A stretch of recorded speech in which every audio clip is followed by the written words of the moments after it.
Hey, what's up you guys, it's Connor, and today I'm going to be doing a book review for Coraline by Neil Gaiman. If you guys don't know, I am a huge fan of Neil Gaiman. I have a whole little section that you just can't see.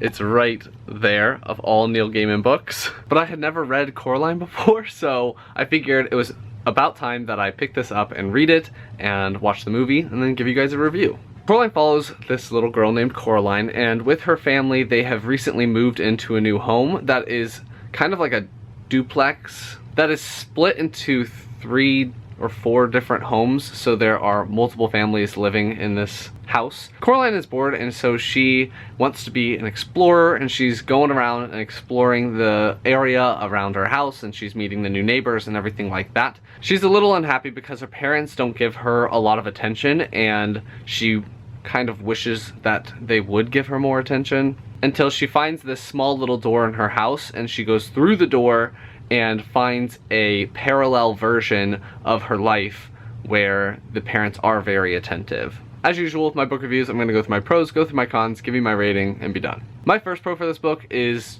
just a personal pro. I absolutely love Chris Riddell's illustrations, and this edition is illustrated by Chris Riddell. Here is an example of one of the illustrations in the book, and here is another example of his illustrations. This is the other mother, the one in the parallel version of her life. So those illustrations in the book just made my enjoyment of the novel that much more because I love those illustrations. Another pro for me is that I really love the themes in this book of bravery and courage. It's all about being scared, but having the courage to do the right thing anyway, and to know that in your life you're gonna be scared or you're gonna be frightened, but you can have the courage to do the right thing and to succeed, and all of that. Loved it. That's a pretty common theme in children's literature, and I thought that it was well done in this book as well. I really liked Coraline as a main character. I thought that she was really fun. She has a really good head on her shoulders, and she is very practical, which I appreciated. One thing that I especially loved was that she actually listens to people.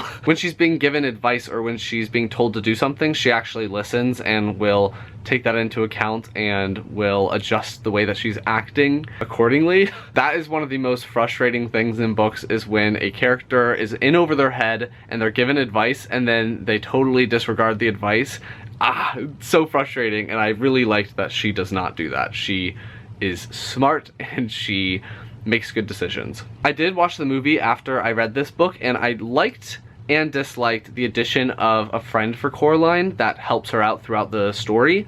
In the book, she does everything on her own, and I really liked that because she's strong on her own and she doesn't need anyone else to really help her besides the cat. But in the movie, it also gives off that message of you don't have to do everything on your own and you can rely on other people to help you along. So I liked and disliked it because in the book, she's a lot stronger, and as I said, she does everything herself.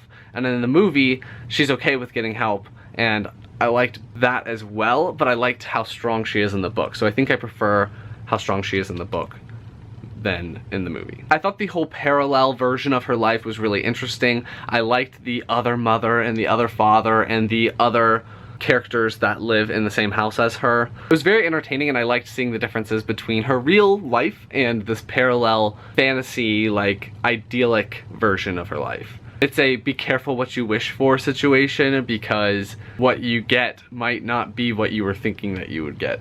I really loved the side characters in this book as well. I thought that the guy who lives above her that's training the rodents to do a circus, and the 2 old movie star ladies living together was fantastic. They were super funny, and I loved the quirkiness that they added to the story. The last character in this book that I absolutely loved was this cat character. I thought it was fantastic. It's unnamed, which was interesting, and it's a little pedantic towards Coraline, but it is very loyal, and I just loved the cat. I thought he was a great character. And the last pro that I'm going to talk about is that I just think that this is a fantastic story time book.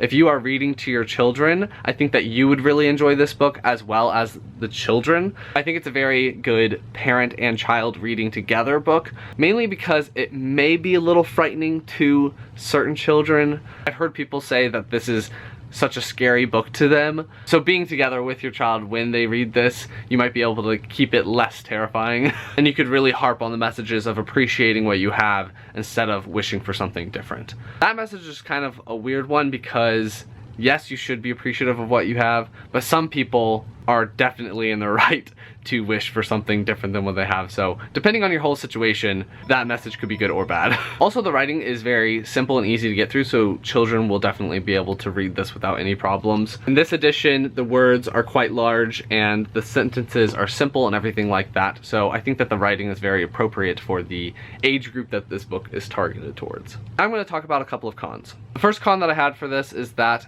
I thought that the ending was a little bit rushed. There's this huge section of the book where she's going to this other place and seeing this other mother and everything like that, and I thought that the main conflict and resolution all happened very quickly, and I would have liked that teased out just a little bit more. And the only other con that I can think of is that I think I preferred the movie a little bit over the book. I liked the visual aspect of the movie, and I think that it does a good job of portraying everything in the book in a quicker time frame, and I just ended up enjoying the movie a little bit more. So take that with a grain of salt. So overall, I really enjoyed Coraline. I ended up giving this book 4 stars. It's really fun. I really love the messages. I really love the characters. And I definitely recommend it to children and to parents that are reading to their children. So that's going to be my review of Coraline by Neil Gaiman. If you liked it, please give it a big thumbs up and comment down below if you've read Coraline before. Have you watched the movie? Between the two, which one did you prefer? Anything else you want me to know, leave it down below, and I will talk to you guys next time.